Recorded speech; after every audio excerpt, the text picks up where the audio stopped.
Sometime after this, Jesus crossed to the far shore of the Sea of Galilee, that is, the Sea of Tiberias, and a great crowd of people followed him because they saw the signs he had performed by healing the sick. Then Jesus went up on a mountainside and sat down with his disciples.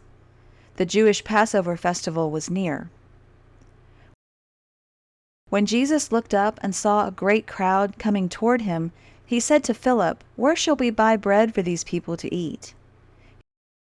He asked this only to test him, for he already had in mind what he was going to do.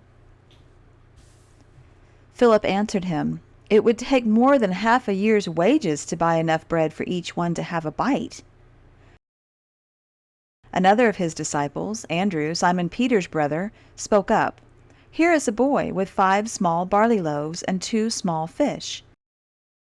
But how far will they go among so many?" Jesus said, "Have the people sit down."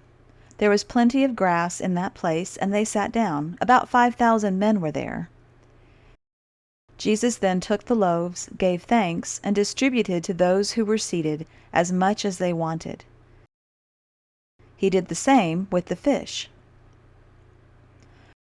When they had all had enough to eat, he said to his disciples, "Gather the pieces that are left over. Let nothing be wasted."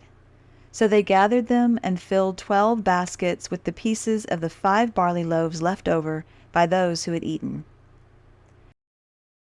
After the people saw the sign Jesus performed, they began to say, "Surely this is the prophet who is to come into the world."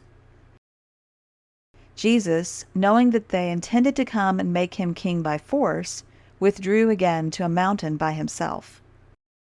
When evening came, his disciples went down to the lake, where they got into a boat and set off across the lake for Capernaum. By now it was dark, and Jesus had not yet joined them.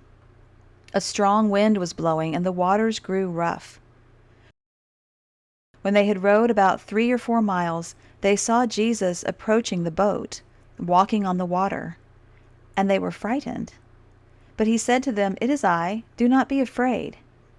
Then they were willing to take him into the boat, and immediately the boat reached the shore where they were heading.